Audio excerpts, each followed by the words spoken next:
And welcome, Hoosier fans, to a kind of bewildered, head-spinning episode of the Assembly Call, as today your Indiana Hoosiers fall to Maryland 77-76 in a game that Indiana led by 6 late and just collapsed over the final few minutes as Maryland ends the game on a 7-0 run. Jalen Smith makes a layup that proves to be the decisive bucket. And an Indiana team that had played so well in the second half, coming back from a 14-point deficit in the first half, really in this one just snatched defeat from the jaws of victory. Felt like they were in firm control until they weren't. And credit to Maryland for sticking with it after really playing poorly there for a lot of the second half and being able to come back and take advantage of Indiana's mistakes. But the story of this game is Indiana just absolutely collapsing there down the stretch with some bad decisions, some bad execution, and it results in a loss that should have been a really, really big, important win for Indiana. Instead, the Hoosiers are 15-5, 5-4 in conference play, and this is one of those losses that's really going to hurt, really, really going to hurt for Indiana. Now, I'm your host, Jerod Morris. I'm here with Ryan Phillips. We're going to break it all down for you on this edition of the Assembly Call IU Postgame Show. Let's start this show the way that we start every show. That is with our banner moment. We will obviously get back to the collapse there at the end, but let's talk about one of the biggest positives from the second half. And for the banner moment today, I want to go back to the 9-minute mark in the second half. It was 60-54. Indiana had just done a great job of coming back from that 9-point halftime deficit. I mean, they almost immediately took the lead before the under 16-minute timeout in the second half. They got the lead back, and they had a 6-point lead at 60-54, and they had 3 straight empty possessions without getting good shots. It kind of felt like the beginning of one of those long scoring droughts. And what happened next were 2 of the most beautiful plays that Indiana has made all season long. And it went with them going inside, which is what they need to do, what they did to help come back. On the first play, Trayce Jackson-Davis had just a beautiful interior pass to Jerome Davis. Jerome was patient, had a little shot fake, ended up scoring to make it 62-54. On the next possession, Jerome got it inside, again was patient, spun, kept his pivot foot, and ended up finding Trayce on the other block, 64-56. It kept Maryland at arm's length at a time when it felt like they may be ready to kind of get back and even things up. And it was indicative of what Indiana was doing when they were playing well in the second half, which was getting the ball inside. And, Trayce Jackson-Davis, after being saddled with foul trouble, really came out, played a much better second half. And Jerome Davis, I thought, was really, really important today. With Race Thompson out, his ability to come in, play 13 minutes, he had 4 points and 3 assists. And, we saw some of that vintage Jerome Davis in the post that we've been wanting to see. And if that's a sign of things to come for this team, if he's a guy that can be counted on for those 10 to 12 minutes, we've been talking all season long about how important that is. Today we saw it. Unfortunately, it didn't result in an Indiana victory, but certainly with the minutes that he played in the second half, he did everything that he could to put Indiana in a position. His teammates just weren't able to close it out there at the end. But that is the banner moment. And our banner moment this afternoon, as always, brought to you by our friends at Home Field Apparel, a company that was founded by an IU grad that remains based in Indianapolis. And homefieldapparel.com really is the place that you need to go for all of your Indiana apparel needs. Whether you want t-shirts, long sleeve tees, crew necks, hoodies, they've got it. They've got women's cut t-shirts. They've got it there at Home Field Apparel.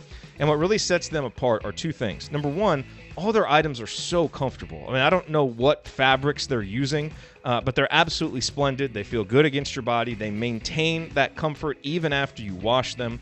So you've got that. And then number 2, and this is how Home Field has made their name, is, they go back into the archives of Indiana and all the other colleges that they work with, and they bring back some of the most beloved and interesting and unique logos from the past, and they bring them back, put them on this comfortable material. So you've got the Bison logo, so many different versions of the IU, the Shoes basketball logo. There's so much to choose from there at homefieldapparel.com. So you need to go shop for yourself, shop for the IU fans in your life. And because you're a member of the Assembly Call audience, you get a massive discount when you order at homefieldapparel.com. Use the promo code ASSEMBLY20 at checkout. That's ASSEMBLY20 to get 20% off your entire order. Go to homefieldapparel.com today. Get the most unique and comfortable IU apparel anywhere. And again, ASSEMBLY20 is the promo code to get 20% off your order. All right, well, it's time to move the ball, find the open man, and get some opening thoughts from the rest of our team. Ryan, lots to rant about there from the end of that game. Take it away. Yeah, I mean, Indiana took what was going to be a really great win on their resume and threw it away in a minute. And that's on the players, it's on the coaches. I think the lineup at the end, clearly Devonte Green standing in the corner, catching the ball very low and taking a flat-footed three-pointer, and then driving in and almost throwing the ball over the backboard on a shot. I mean, that's just selfish play. And that's selfish play from the guy who had some really good minutes in the game and had looked like, hey, this is a guy who can be some instant offense off the bench. He was playing within himself for a lot of the day. And then just to throw it away like that in the last couple minutes, it was awful. I mean, Indiana had plenty of chances to put this game away, was lazy with the ball some. And then, Jerome Hunter, a guy who played a really good game, turns the ball over. They get a three. Then you're thinking, okay, all you got to do is go down, get fouled, get your free throws, do something. And they really have a lost possession on offense with a lot of dribbling on the perimeter. And at that point, I'm sorry, Archie Miller should have taken a timeout or something. I mean, Archie gets a lot of credit for this loss too, because I thought that his lineup at the end for the last couple offensive possessions was not smart and had guys out there who weren't attacking, weren't doing what they needed to do. It's like they did what they needed to do for 19 minutes in that second half very well, and you would have felt great about this win if you're an Indiana fan. And then that last minute, they just fell apart. Rob Phinisee was invisible over the last couple minutes. He was just deferring to Devonte Green and let Devonte Green run the offense, which is not what this team needs. This team needs somebody who's going to get everybody else involved. And Devonte, again, had some really nice moments in that game, but you blow it at the end and you give all that goodwill away. And it's puzzling to me how this team could go from having such great poise coming out of the half and playing so well and so smart and just blowing it in the last few minutes. Like, what are you doing? And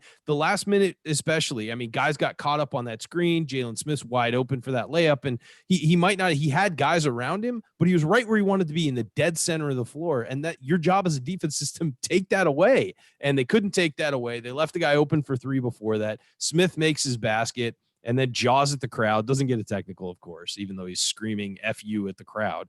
And then on the other end, the offense, they got a good shot. And look, Trayce Jackson-Davis, you're a 5-star all everything guy. You got a shot in the lane that was pretty much open and you clanged it. He had a chance. It's not like that was a tough shot. It was a pretty easy shot.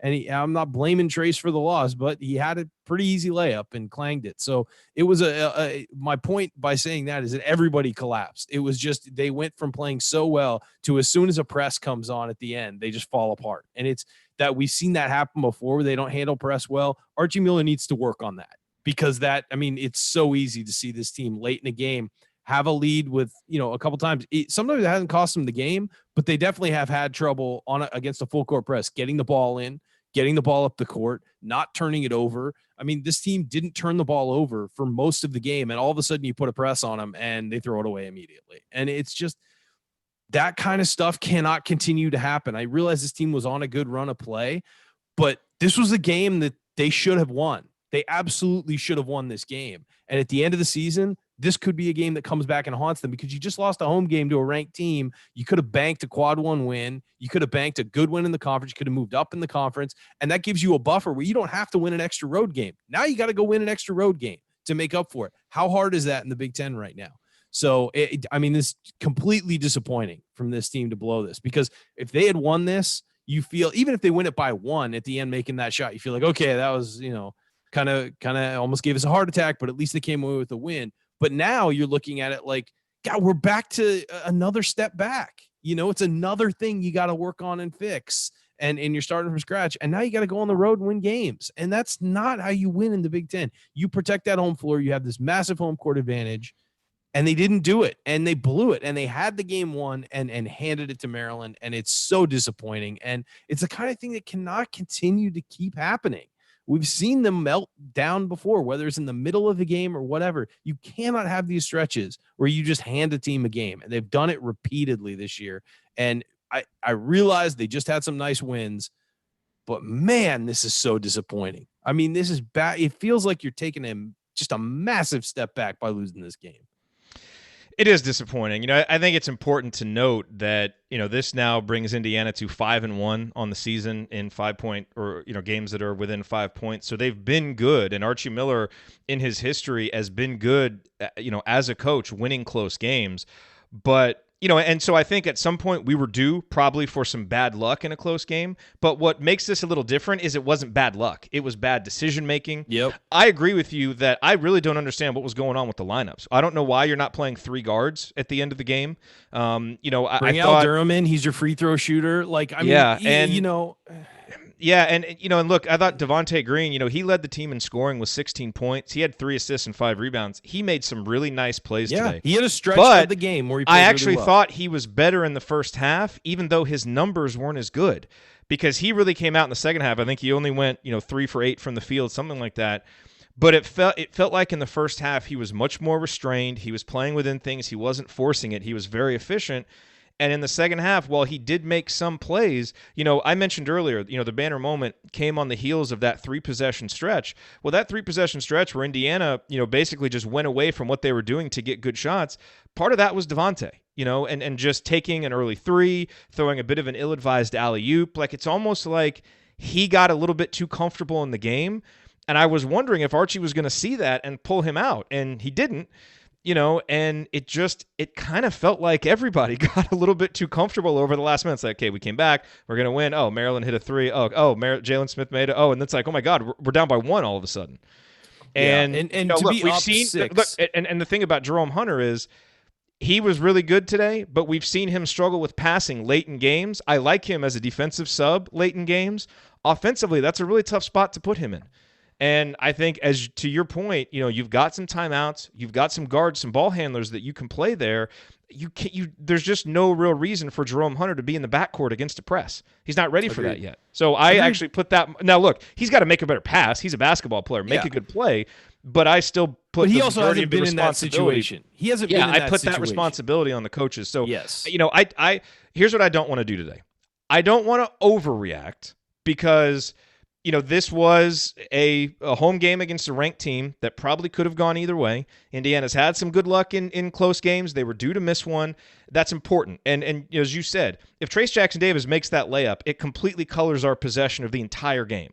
So there were still some good things to take from this game, some bad things to take from this game, but it does hurt. And the result matters, and it's really going to have a lingering impact. So it does, I think, just the result and what happened – it is a little bit bigger than maybe, what the actual moment was. So, and here, let me just say this. You're ending this game on a meltdown. Like, that's why it feels this way. Like, if this meltdown had happened in the middle of the game, you maybe feel a little different. But this was a meltdown at the end of the game in crunch time where you need to win games. That's what's disappointing to me. And they never regained their footing. They, had Trayce Jackson-Davis made that shot, you say, well, at least they regained some poise at the end and finished it off and won it. And so I saw somebody in the chat say, well, if they won by 1, you'd be fine with it. Well, I wouldn't be fine with it. This would still kind of scare me that they fell apart as soon as the press came on. But you were up 6 with 1:10 to go and lost the game at home.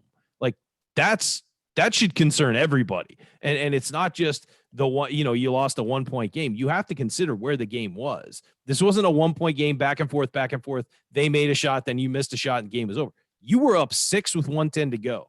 You should never lose that game. I mean, at the very least, you should be getting fouled and going to the free throw line every possession at that point, because the other team, you're making the other team feel desperate. Instead, they took a bad shot. Maryland scored. They turned the ball over, basically handed it right to Maryland. Maryland got a 3, and then they had a nothing offensive possession with a bad shot. Maryland came down, got an easy basket. I mean, you look at the way I'm not like, don't look at the score line and say, well, they lost by 1, maybe just a shot. Watch how it happened. And it was disturbing to see how the absolute lack of poise and focus in the biggest part of the game right there. So that's what concerns me. It's not the score. It's not anything like that. Had they melted down and lost, you're still like, all right, there's some issues here. They basically let Maryland back in the game. They were up 6 with 1:10 to go and lost the game. That's what the focus is. It's not what the score was. And you have to understand that you got to close those games out, especially at home, especially at Assembly Hall, where you've got this huge advantage built in. You can't blow games like that. You just can't. I'm sorry. There's no, No, I look, I agree with you. Hopefully, this is one later in the season. It's like, man, we really blew that one. It might have knocked us down a seed line in the NCAA tournament, something like that. But there is the potential for this loss to linger even bigger than that. We won't know the context of it until we see, now what does Indiana do on the road? And I think that's where your point is a good one, that you built up so much goodwill and momentum there in the second half. You come away with the win. You're like, man, we overcame a 14-point deficit. We won this game. We two big home wins. You take that momentum into the road. It'll be interesting to see how this team responds to this. It really did feel like watching it, like they really relaxed. And we've seen Indiana do that. This has been a team that has struggled to kind of handle success within games. And it's like they just relaxed. And I was waiting for someone to kind of step up and resettle things, whether that was the coaches, to your point from earlier, Rob Phinisee, is he going to step up and do that? And too often the ball ended up in the hands of Devonte Green, and that's just not a good spot to put him in to try and save a lead or settle you down a little bit. And so I just complete meltdown there over the final couple of minutes that really is somewhat inexplicable, because we've seen this team play with a lot more poise late in games, and today they obviously just weren't able to do it. So we've talked about the meltdown, and that was bad. Let's talk about Indiana's recovery in the second half, Ryan, because obviously the first half, everything bad that could have gone wrong went wrong. Maryland goes 9 of 17 from three. They haven't been shooting well all year. Indiana gets out rebounded by 5. They don't get to the free throw line. Trayce and Rob Phinisee battle foul trouble. And I actually, I felt good at halftime. Like, I thought we were going to be fine, even though we were down 9. Talked about that on the halftime report. And Indiana immediately reestablished themselves inside. They come back, regain control of the game. There is still a lot to like about what happened the first 16, 17 minutes of the second half for this team to come back like that. And it began and ended really with getting the ball inside. And, you would like to have seen them maybe stay a little bit more committed to that in the first half and play a little better defense in the first half. But it is worth talking about that, because the team did play really well for most of the second half before the inexplicable meltdown. And hopefully that's what they focus on and build on moving forward, not what happened at the end of the game. Hopefully they learn lessons from that, but hopefully they can take some confidence from what happened in the second half. Yeah, and look, they played really well for, as I said, for 19 minutes. I thought they played great. I thought they answered everything Maryland threw at them and continued to keep them at arm's length, and then just kind of blew it at the end. And I'm getting some flack in the chat for saying that Indiana handed it to them. They handed them a turnover. They left the guy open for a three-pointer. They didn't guard very well on the Jalen Smith layup. I'm not, and then they had bad offensive possessions. Maryland took advantage. Credit Maryland. They absolutely took advantage of everything that IU did, but IU also gave them easy opportunities to finish. And credit to Maryland for that 7-0 run. Great job. But Indiana has to take care of its own business, and I'm more concerned with what Indiana does than what Maryland does. And what I'm saying is that Indiana took that last minute and blew it and played their worst basketball in the biggest part of the game. That's what I'm concerned with more than what Maryland did. Congrats to Maryland. Great job. I don't know what I'm supposed to say there. I'm concerned with how Indiana played, and Indiana played very poorly in that last 110 and gave it. Again, that 19 minutes, you're right. They could build off that. Like, they played really well. They answered everything. And by the way, Maryland is a bad matchup for Indiana all over the floor. I mean, it really is. It's not they don't match up very well position to position with Maryland. So we saw that in the first half. Maryland really took advantage of a lot of the different matchup problems that they can create. Like, Joey Brunk cannot guard Jalen Smith. It's just, it's not nothing against Joey. He just doesn't have the quickness to go out on the floor with a guy like that and recover to the post in time. And we saw that early in the season sometimes with Joey. It's just physically, he and Jerod Davis just can't do that, which was a smart job by Archie Miller to switch Justin Smith and Trayce Jackson-Davis onto Jalen Smith, and it worked, and it worked much better. But I again, smart moves. They've had the right lineups in, I felt like, for most of it. Jerome Hunter really rose to the occasion, played great, as you have been saying that he would eventually. But at the end, you just, in the most important part of the game, you're just not poised. You turn the ball over. You have two bad offensive possessions. One where you get the shot you want and just miss it. But that's concerning that in the key moment, you don't step up. That's really, really concerning. You brought it back to that. We were trying to talk about something else. You're trying to go positive with it. I'm saying I agree with you. The second half is something you can build off of. But then that last minute, that's what they're going to go over in film tomorrow. It's not going to be a great second half. It's going to be that last minute. Well, what I hope they go over in film, you're right. It is a bad. Maryland does present some unique challenges for Indiana. They really do. And they did. That was evident in College Park.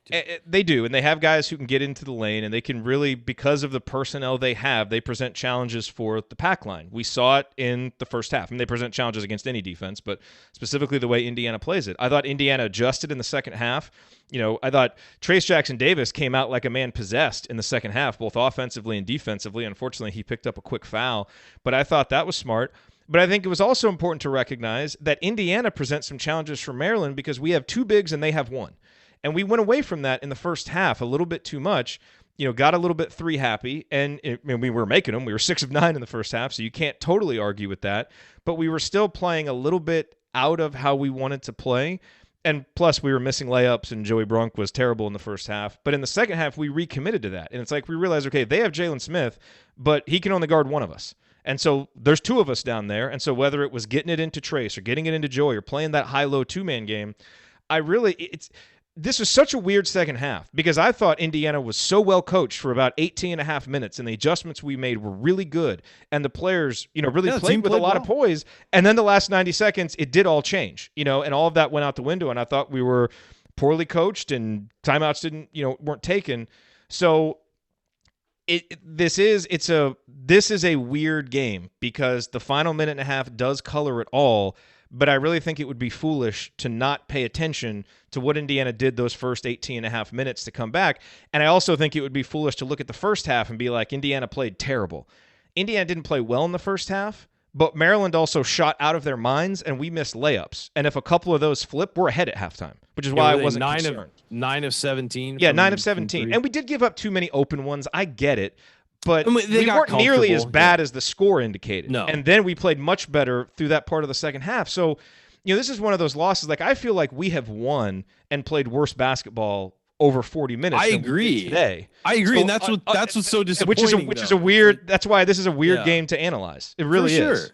No, and you got great performances today that you didn't think you would, that maybe you haven't gotten. You got Jerome Hunter playing great basketball, and it's great to see. And if that continues, it's going to be such a huge lift for this team. I thought Jerod Davis played better than Joey Brunk today. And that's not a knock on Joey. It's just a tough matchup for Joey. But I thought Jerod Davis played better and played so well in the post with, his finishing and then his passing and his vision and the kickouts and all of that stuff.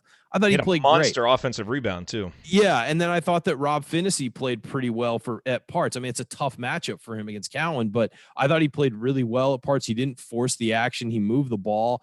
He looked like a point guard today, and he only had 10 points, but I felt like 7 assists. He had 7 assists, and I felt like he didn't force the ball at all. And so it's, again, I think that's why it feels so disappointing is because you got these extra performances. You had guys playing pretty well. I thought Justin Smith, for the most part, played pretty good defense when he had difficult covers in the second half and in the late first half. I didn't think he was great offensively, but he picked up 8 rebounds. He really sold out to play defense, and you feel okay about that. It's just, again, that's why it's more disappointing is because there was good stuff. It's not like when they beat Northwestern, they played awful all game, I guess I was less disappointed when they went to Maryland and got blown out because nobody played well. And you're like, well, they have to play better than that. Like, they actually played pretty well today.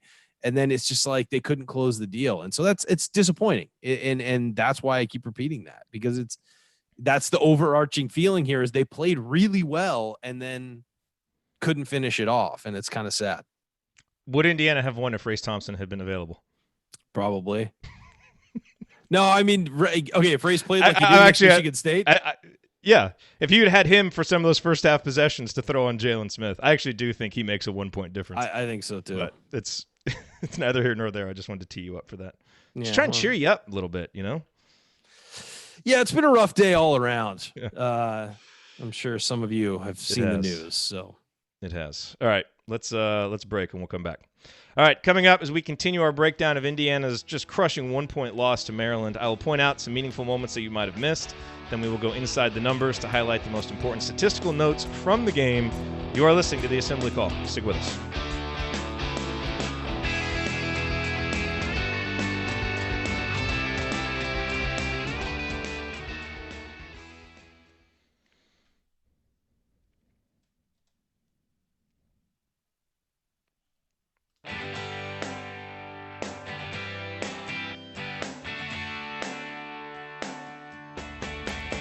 This is Verdell Jones. What's better than an epic buzzer beater? The full court dribble and a perfectly placed pass to set it all up. And of course celebrating with Hoosier Nation afterwards.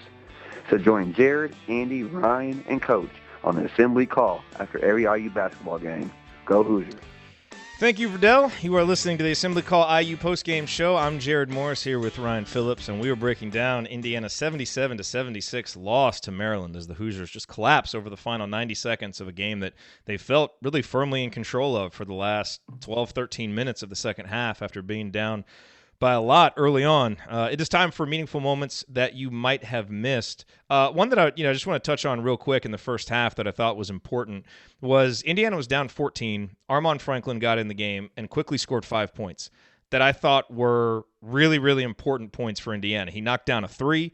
He curled off a screen, hit a little mid-range jumper. That got it to 9, and that's what the first half deficit ended up being. So he actually didn't play a ton in the first half, but I think as you think back to kind of the flow and getting that back under 10 in the first half was really important. So a hat tip to Armaan for some really important play in the first half. But, what I really want to talk about, and this can lead us, Ryan, into a discussion about Jerome Hunter because, this was obviously, a big breakout game for Jerome. He's in double digits. He scores 12 points. He knocks down 3 3-pointers, played 27 minutes, which I have to look, but I think that's the most he's ever played. It certainly felt like the most he's ever been out there. But the plays that really stuck out to me, Ryan, were actually plays where he didn't score. And I think, look, ignore the bad pass at the end of the game because that was terrible. We've already talked about that. I don't even think he should have been on the court to be able to make that mistake. But I thought what you saw today were two of the more underrated aspects of his game that are developing. And, we saw the scoring, but I think defensively and his offensive decision-making overall have improved. And so you go back to when it was 46-45 in the second half, and there were 2 straight possessions where I thought his defense on Daryl Morcell was just outstanding. On one, he basically chased Morcell around several screens and just stayed connected with him, didn't allow him to get the ball. Nothing that's going to jump out on the stat sheet, not a steal or a block, but just that ability to stay connected to your guy and not let him do exactly what he wants to do was really important. And then on the next trying to drive by him, he kept trying to drive by him every time too. Yeah, well, and that to the point, the next possession down, he did drive by him. But what Jerome has gotten better at, because Jerome doesn't have great lateral quickness, but what he's figured out a little bit is when he gets beat, how to sprint and then beat his man to the spot. And so Morcell got a step on him. Jerome sprinted, ended up forcing a miss. And then going down the other way, Indiana gets it in transition. And you'll remember this, Ryan, because I think you texted about it. I think it was Al or Rob or somebody threw it up to Jerome. And he could have taken the shot. And it's a shot that we've seen him take before in transition, but he smartly passed it up. Indiana goes around the horn. They get it inside to Brunk, which they were doing all half. Mm-hmm. They scored, and that gave them their first lead. And it's the defense of Jerome. Some of that, look, I didn't think his offensive decision-making against Michigan State was very good, but on balance, he's starting to recognize a little bit better when is a good time. He's getting a feel for the game. Transition, yes. And so I think all of those things kind of led to this breakout. It wasn't just the points. The points were great, but you're seeing a guy really emerge as a more complete player for Indiana, which is going to be huge for this team down the stretch and was especially huge with Race Thompson out today. So a tip of the cap to Jerome for the points coming, but to me what was more impressive were some of the things he did outside of the scoring. Yeah, and look, he was also, grabbing rebounds, and he got fouled on, at one point on a late shot clock play. So I mean, he's had an impact across the board today, and certainly at the end, that turnover, we talked about it. That's disappointing, but you're right. I don't think you should have been on the floor and in that situation because they haven't been in that situation before. Now I know you got to throw him into a situation like that at some point, but you just kind of felt like that might not have been the spot for him. But at the same time, I just thought that his all-around game was really good. And coming on the heels of Race Thompson looking really good against Michigan State, you get both of those guys who are versatile and can do multiple things on the floor kind of up to speed. Your bench is that much better. And those are two guys that you can project to future starting lineups. You're starting to look at two guys who can really affect the game in a number of ways on both ends. Jerome, it was easily his best game. I thought he got a little trigger happy on the three at one point. They took a really quick one at one point, but guy was feeling it. You gotta let him stretch his legs a little bit. But I thought that he played very well, and I thought that it was, he played 27 minutes. That has to be his career high.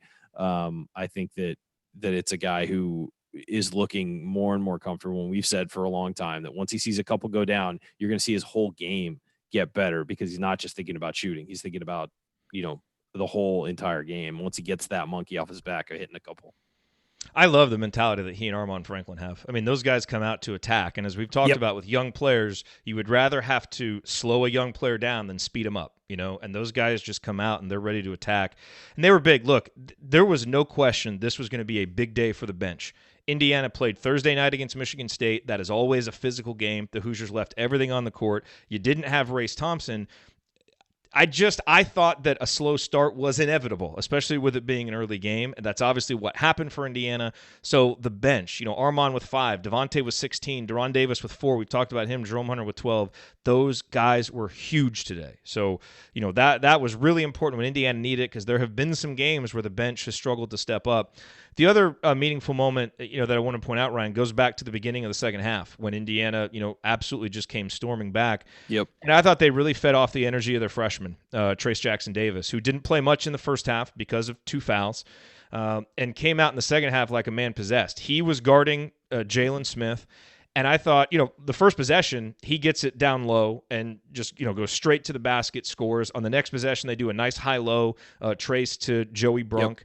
Yep. Which I want to see more of, by the way. That combo works really well in that situation. But what you saw then from Trayce when he went back on the defensive end was fire. And he really took on the challenge of guarding Jalen Smith those first couple minutes.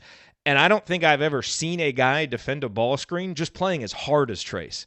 You could just see him sprinting to get back. And look, if you're going to do what Indiana likes to do, which is get out and hedge some of those ball screens, if you're going to do it well, sometimes guys just have to play all out from an effort standpoint. And I was just so impressed with Trayce's effort. Now, he picked up that third foul early, which kind of killed his momentum there early in the half, but his teammates picked him up. And for only playing 19 minutes against, a future NBA player in Jalen Smith, he had 13 points, 8 boards, and 3 assists. Some of his passing was great. So I just thought the big passing today was especially good, I thought. Yeah, it was outstanding. And when Indiana went away from that is when they hit some lulls offensively. So, but I was really impressed for him. Coming in after that first half where he didn't get to play much, you wonder how a guy's going to respond to that. And I thought his energy early in the second half absolutely set the tone for, the first 18 and a half minutes of the half before it all went to crap. But credit to Trayce, for what he did prior to that. What moment stood out to you, Ryan? Sadly the last part, but no, it was that entire stretch at the beginning of the first half where they came out, guns blazing on fire and just took it right to Maryland. And it was a lot of, look, we're going to go inside no matter what you try and do. And they went inside and got some kickouts. They got the ball inside, got some baskets. It wasn't a specific moment. It was the feeling of that momentum shift in the beginning. And then they kind of battled each other. The two teams kind of battled each other for a little bit. And then Indiana just started inching ahead every possession, forcing Maryland into contested shots, getting rebounds. I mean, Indiana out-rebounded Maryland 22-13 in the second half. And that's a good rebounding team, like a decent rebounding team. And they hammered them on the glass in the second half. Indiana only had 11 rebounds in the first half.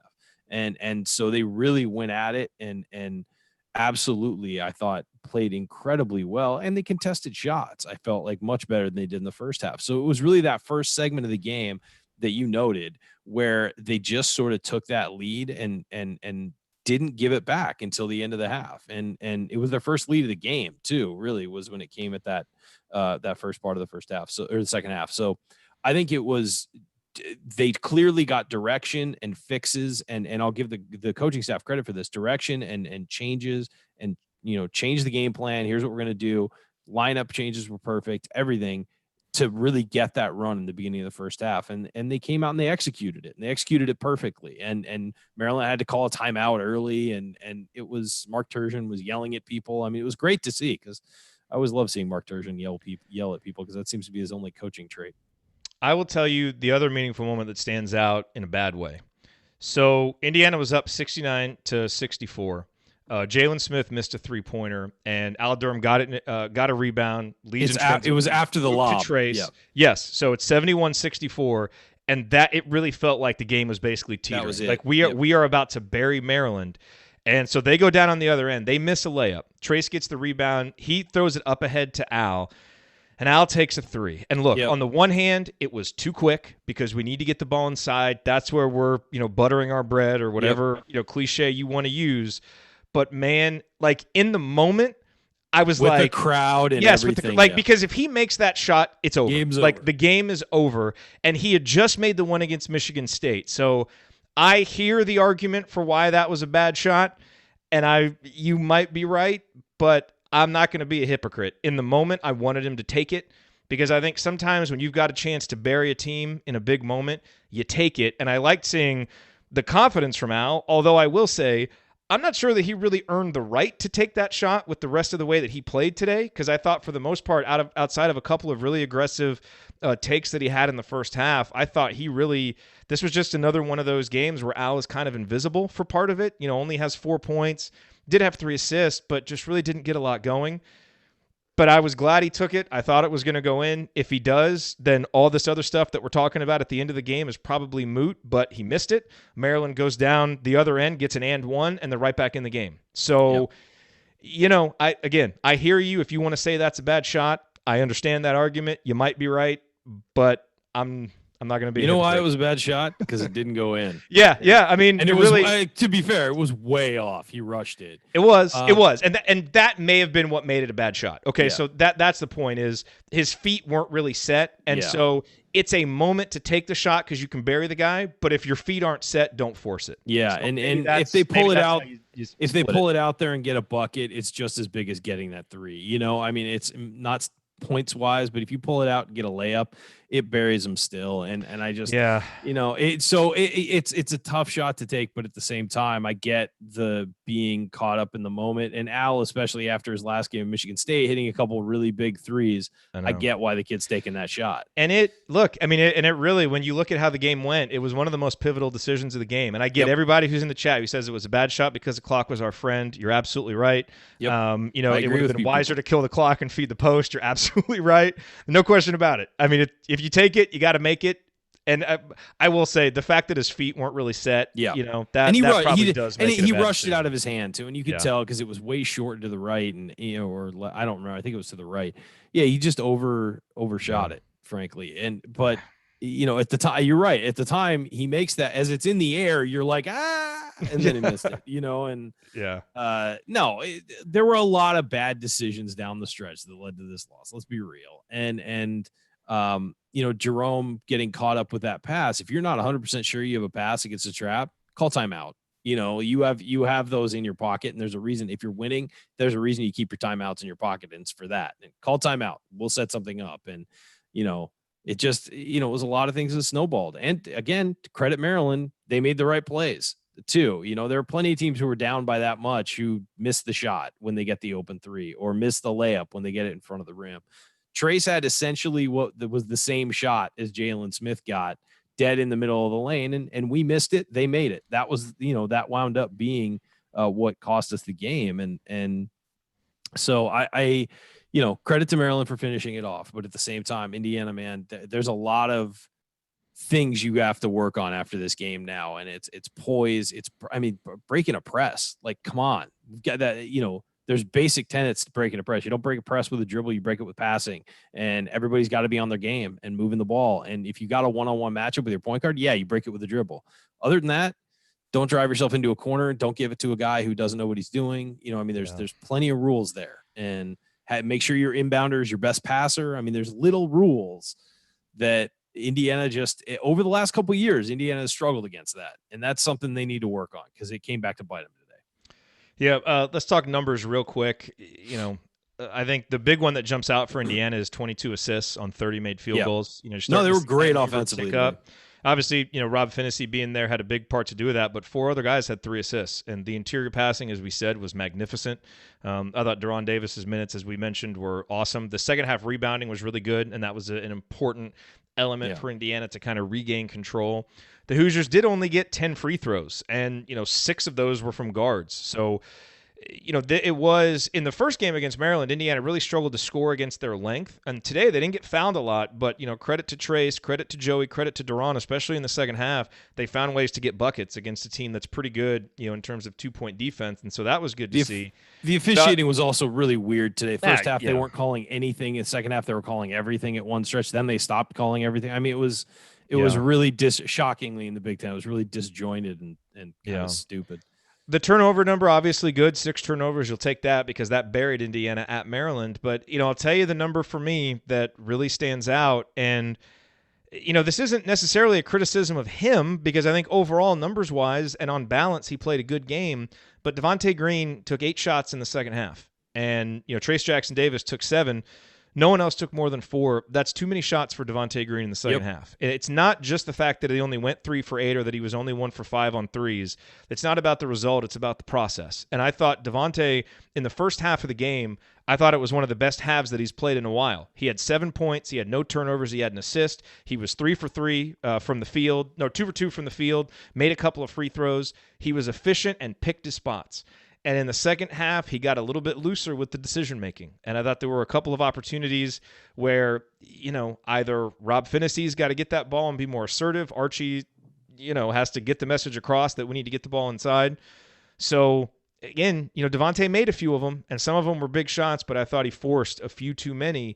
And in a half where the offense was really rolling, some patience in those opportunities, I think, could have been the difference in the game. So this was not a game where Devonte played poorly. He had 16 points, 5 rebounds, 3 assists, no turnovers. He was a big part of the reason why Indiana had the chance to win, but he took some things off the table with some of those decisions in the second half. And particularly late. I thought he had a couple possessions late where he just kind of tried to play hero ball, and it was just, come on, man. Yeah. You're winning with the process is why you're winning, and to go away from the process is – it's silly. There were a couple times he got down late clock and he just fired a shot off that had no chance of going in. And that flat-footed three-pointer on the wing, too, was just like, if he catches that in his chest and is leaning forward, all right, you can take that shot. But he caught it low, was leaning back, kind of looked, and then shot it. And it was just like, that's not a good shot ever for him. So, I mean, it's just a matter of recognition. I think that some of these guys need to recognize when things are good, when things are bad, and what they're doing to make it work.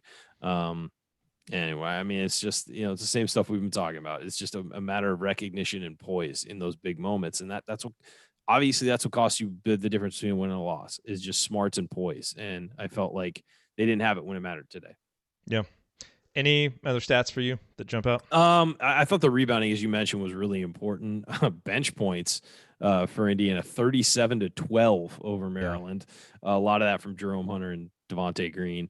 I thought the bench played well. I thought that, other than Demezy Anderson, who was only in for 4 minutes and looked kind of lost offensively, I thought, there were a couple sets they ran where he didn't know what they were in. And then there was an out of bounds play where they had to call timeout because he didn't know what they were running. It's not going to earn you more minutes. No. And look, he hasn't played in a while, and he was sick at one point and didn't dress, and I don't know if he's just behind, but it didn't look good. And they could have used apparently with Race Thompson out, they were going to give him another shot. But I really thought that Joey Brunk struggled in the first half, and so he had finished 3 of 7 from the field, but he missed about 3 layups in the first, at least 2 layups in the first half that were just that Joey Brunk makes those, and so I thought his first half was a real struggle. I'm not sure how the numbers bear that out, but he looked lost defensively. Of course, I mean, again, we talked about it's a tough defensive assignment for him. It's just physically he can't do it. And if they happen to play Maryland again, I hope they start the game with somebody else on Jalen Smith, because that was just, I mean, Jalen Smith lit him up.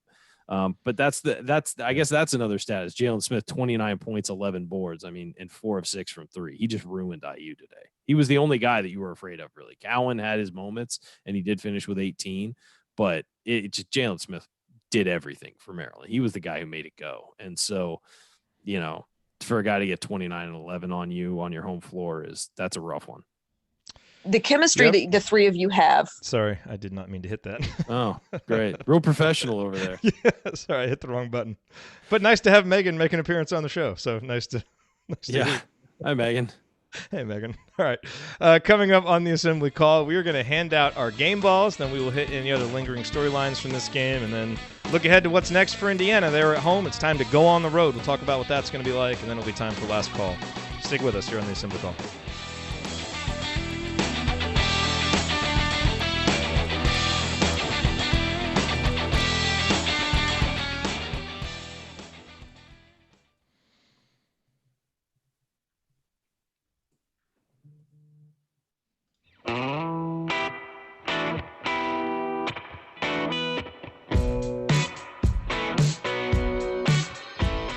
Ethan Happ, and I never listen to the assembly call, especially the episodes that Ryan is on. Well, sorry to disappoint you, Ethan, but Ryan's I'm so here sad today. you're gone, Ethan. So sad. You are listening to the Assembly Call IU postgame show. Catch us live immediately following every IU basketball game, plus every Thursday night at our website, assemblycall.com. While you are there, make sure that you sign up for the free IU Hoops email newsletter. Over 7,000 of your fellow IU fans have subscribed. You can also text IU to 66866 to subscribe to the newsletter. That is IU to 66866. I'm Jerod Morris.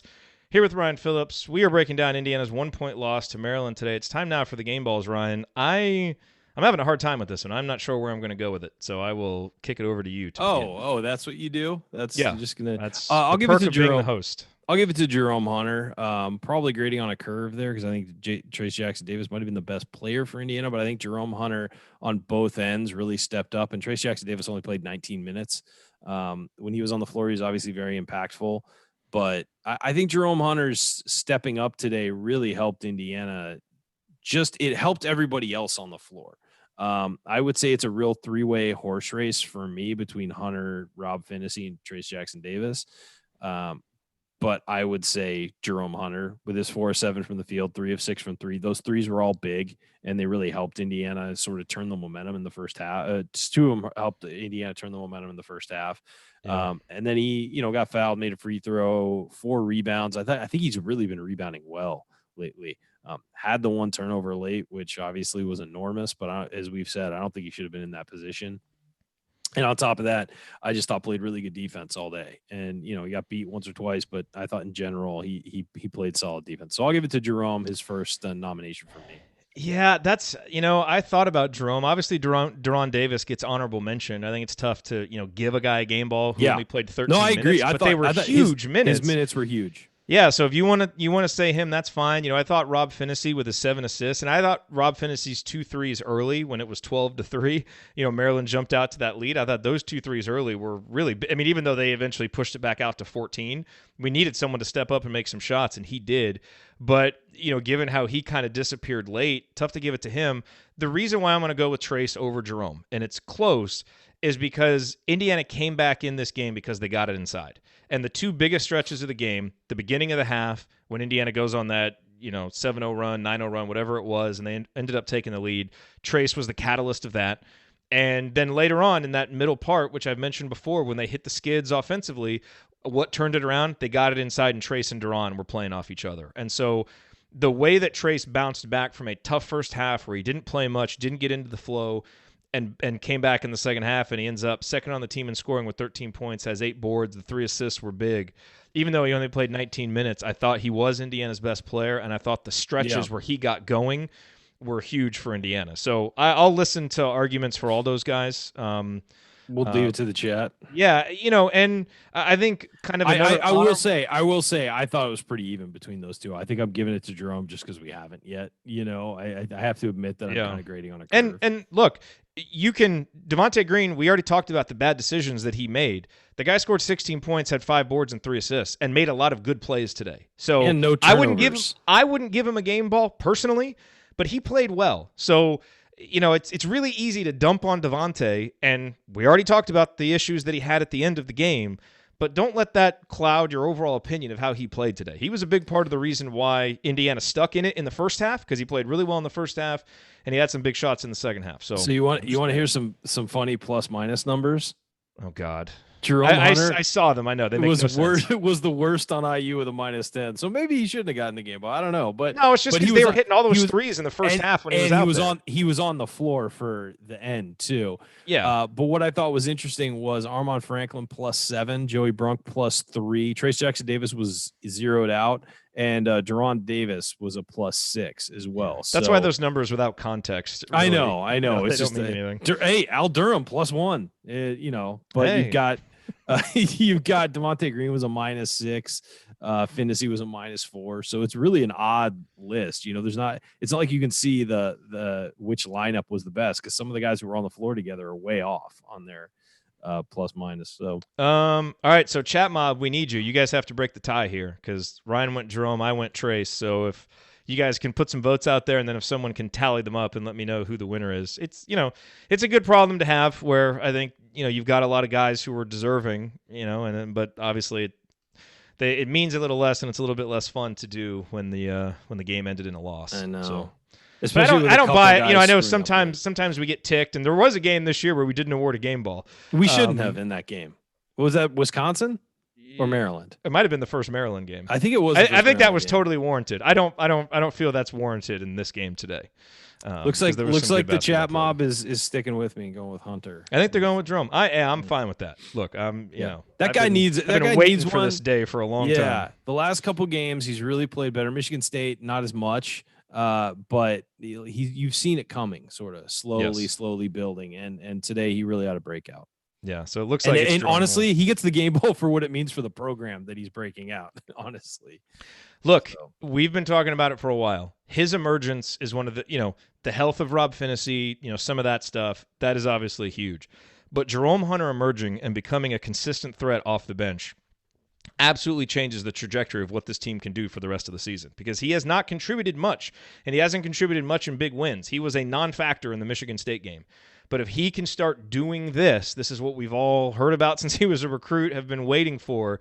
It is really, really big. So hopefully this is a sign of things to come from Jerome, because we know what kind of potential he has, and it is fun to see it on a day like today. We've pretty much talked about everybody and every element of this game. This was a weird game.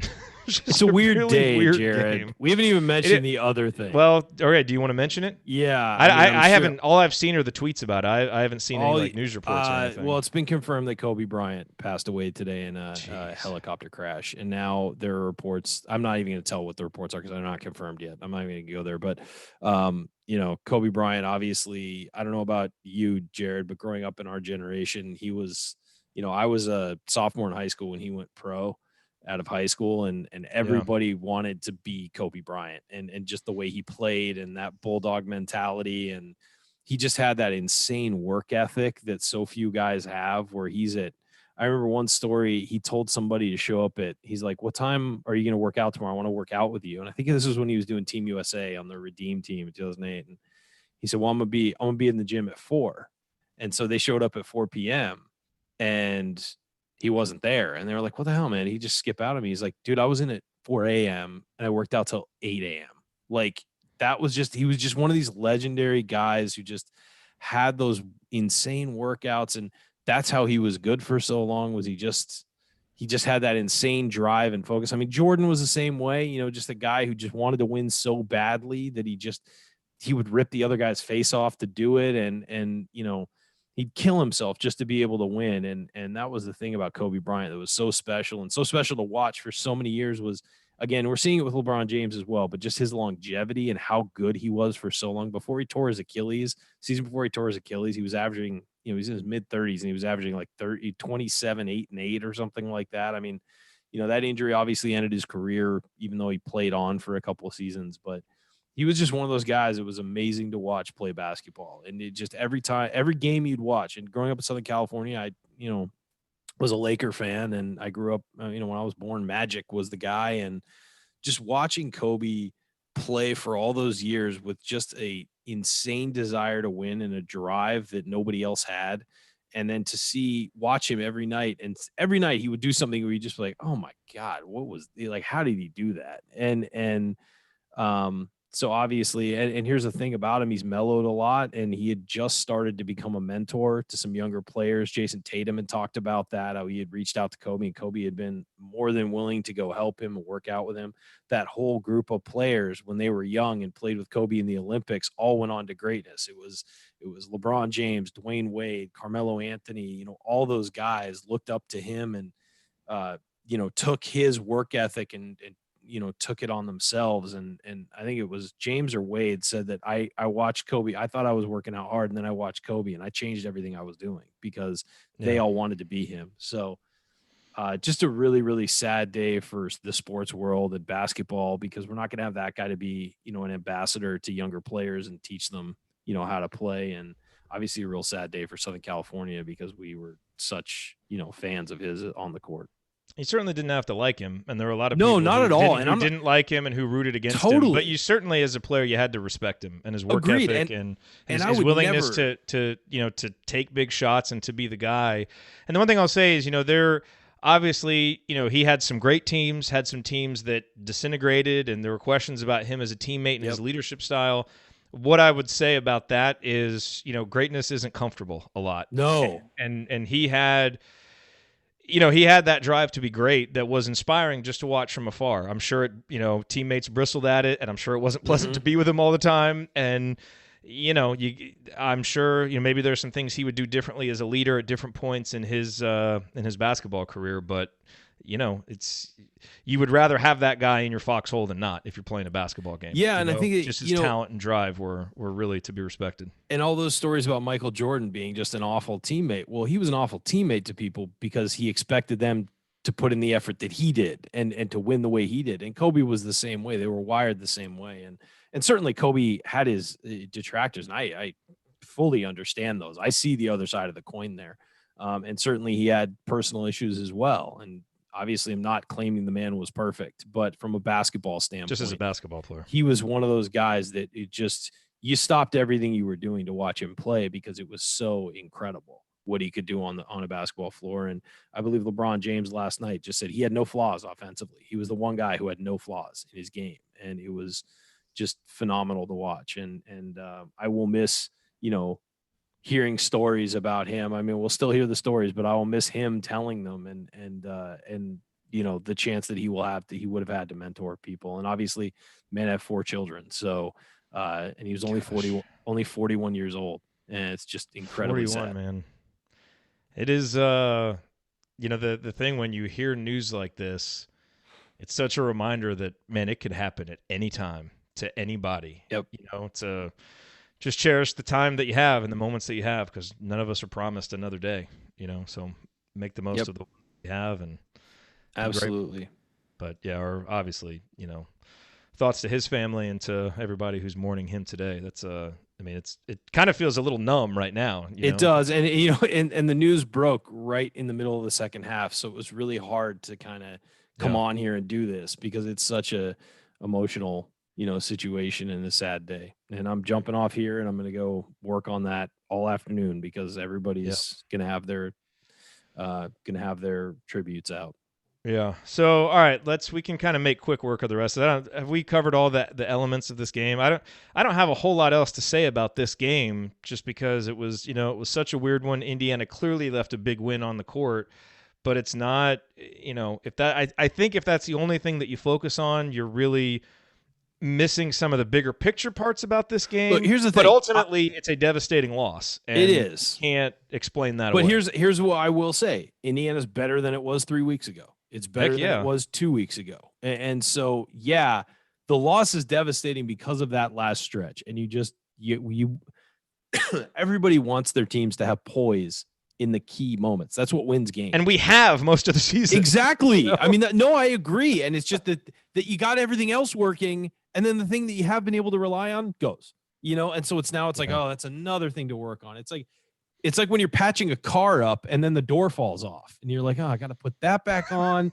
And then when you're doing that, a hubcap falls off. You're like, got to go, it's not that dire, but it's one of those things where it's like, man, this should have been a win. I mean, there's no excuse for what happened. It was a gut punch. It was a gut punch. It absolutely But it's like you're punching yourself in the gut, though. I mean, again, credit to Maryland for taking advantage, and they did in a tough environment. And I'm sure on their end, their fans, the Maryland postgame show or Mark Turgeon, I'm sure they're talking about, how they maintained their attitude in that second half and fought, even though it looked like Indiana might blow it open, and they stormed back at the end. But damn. Yeah. That's all I have to say. So you look Missed ahead. Missed opportunity. You look ahead. Indiana goes on the road. Maryland on Wednesday. At Ohio State on Saturday.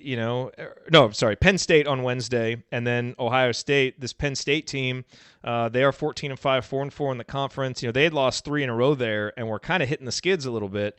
And righted themselves a little bit. They beat Ohio State. They beat Michigan, so they've won 2 in a row, and they'll have a week off. So they will be fully rested, obviously, for that game.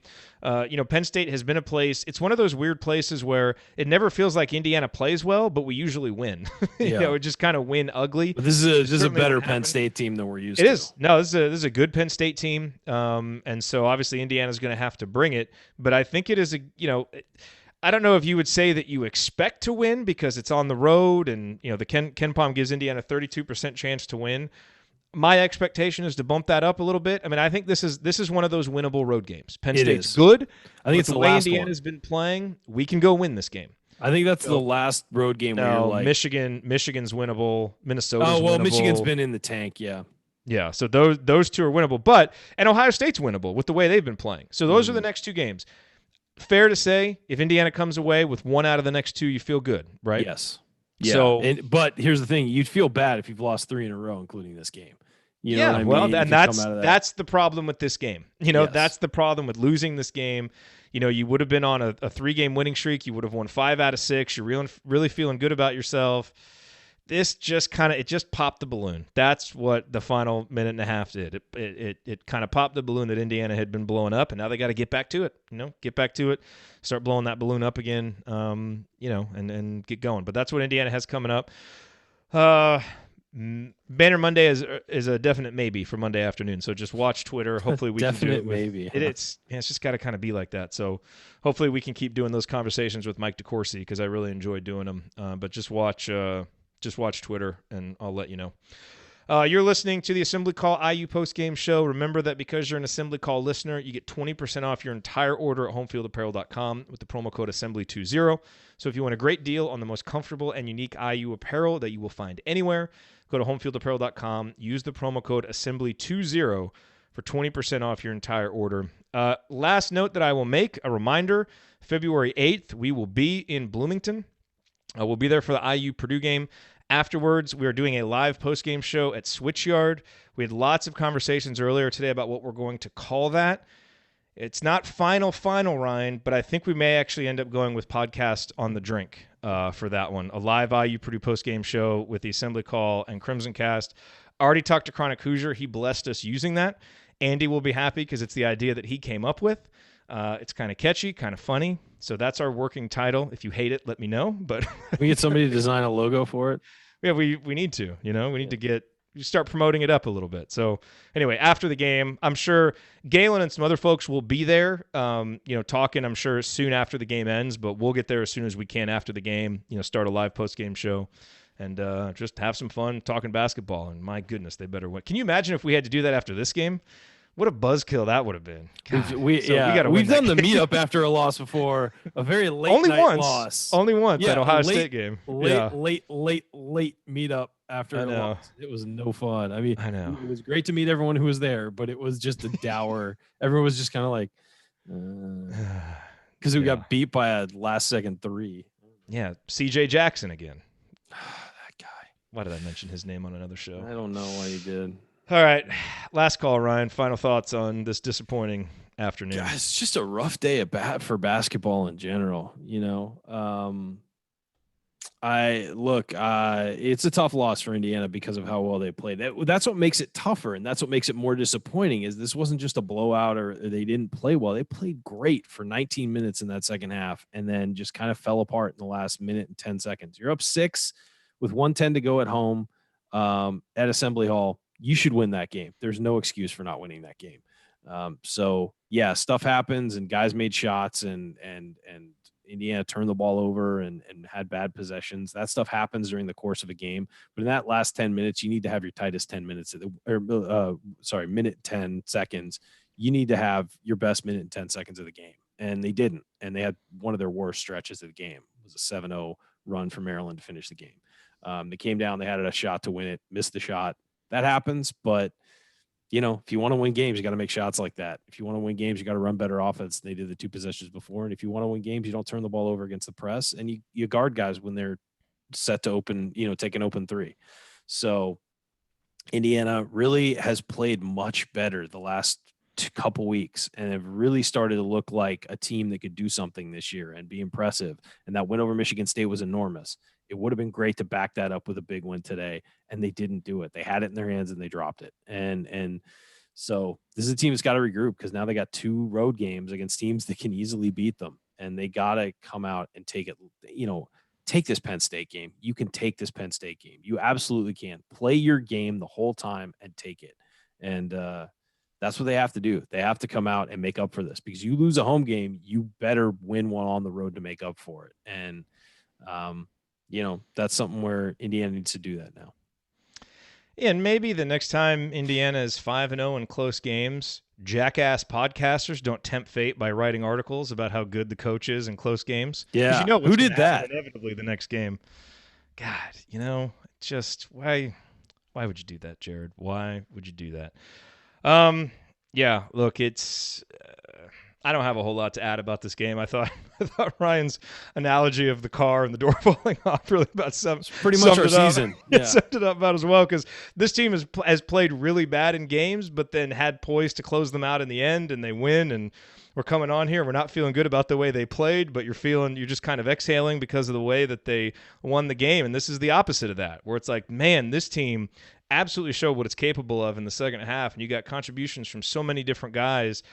Coming on the heels of what happened against Michigan State. I mean, that's 78.5 minutes of basketball that you can feel really good about. Because I'm sorry, I just wasn't that worked up about the first half because there was some anomalous stuff happening, which the second half bore out. And so, I mean, that would have been 78.5 minutes of really, really good basketball at home, and then you just kind of putts it away. So that's what makes this really disappointing. It is a major, major missed opportunity for Indiana. It is not a sky is falling loss. I don't think that there are a lot of red flags in this loss, frankly, because closing out games has been a strength, and it just wasn't there today. So I'm just disappointed, not really like mad or apoplectic or questioning anything that I think about this team. I think ultimately you came home and you want to protect home court, but you're facing 2 really, really talented teams that in each game, they had the best player on the court, Cassius Winston and Jalen Smith. And it's tough to beat those teams back-to-back, even at home. Indiana should have done it. Indiana could have done it, but they didn't. And I hope it's not a loss that we're looking back on at the end of the season like, man, this loss prevented us from reaching our goals. I don't think so because I like what I've seen from this team. I like the trajectory that they're on. But this was a little speed bump, the final minute and a half. So I hope they take a lot of out of the positives from especially the first 18.5 minutes of that second half. I hope they learn whatever lessons are there to be learned from the final 90 seconds, and let's move on, and let's go do our best to try and get a road win next week. Because you go get a road win next week, and you're sitting. You feel a lot better about this. Yeah, you can feel pretty good about things at that point. And that's right now for this season with where Indiana's at. We've talked about this before. Just stay ahead of the 8 ball from the tournament. And Indiana's there right now. You're 15-5. You're 5-4 in the conference. You're still projected with Ken Palm to be 20-11, 10-10 in conference play. Those numbers get you in the tournament comfortably. And so just stay ahead, and then hopefully you can actually pick up an extra win or 2, and you're feeling really good about yourself. So I feel like this win would have been one of those. Indiana didn't get it. Got to regroup, go on the road, get a win next week. And, let's move on from this. All right, that's going to do it for us on this edition of the Assembly Call IU postgame show. If you want to see us do the show live and be part of the live chat, make sure that you subscribe to our YouTube channel, youtube.com/assemblycall, and don't forget to go to assemblycall.com or text IU to 66866 to join our free email newsletter. Special thanks to longtime listener Bob Thompson, who produced much of the music that you hear on the show and is working on some new stuff. And thank you for listening. We'll be back to talk IU hoops again with you for sure Wednesday night after IU Penn State. Until then, take it from me, Nick Zeisloft. Keep your elbows in and your eyes on the rim. And as always, go Hoosiers. I thank everybody for coming out. All right, I got to get out of here, folks. Thank you. Here I come. This is Stan Sony. By the way, Chad in the chat said, where was it? Something about how, the sting has worn off some. End of the show, Ryan, is very different from start of the show, Ryan. No, I'm just it's funny I'm sometimes sad. how we work through emotions through the show. Well, I'm also just more sad now about everything, than including the Kobe stuff, than the game. Like that is my ire at the way that game ended has been surpassed by sadness about what's going on in the world. So I'm a little less. There's a little less vitriol. They just the Raptors and San Antonio are playing, and there are guys just crying on the court. Jeez. Like they're before the game. DeMar DeRozan grew up in Compton and wanted to be Kobe, and so everybody was coming over and hugging him. Tim Duncan is on the bench and he's in tears. Because he's assistant coach now. And then the first possession, both teams just held the ball and let the 24 wind down as a tribute because Kobe was 24, obviously. Just they shouldn't have made him play. They should have canceled the game. I mean, this is because now there's a confirmed report that his oldest daughter was on the helicopter with him. Jeez, passed away. Man. They were on their way to a basketball tournament. There was another player and another parent on the helicopter with them as well, and everybody died. So just an awful, awful day. And they shouldn't have made those players play that game. I mean, with that news coming out, especially because, I mean, look, half the guys in the league grew up idolizing Kobe. Like this is like Michael Jordan dying when Kobe was playing or something, it's crazy.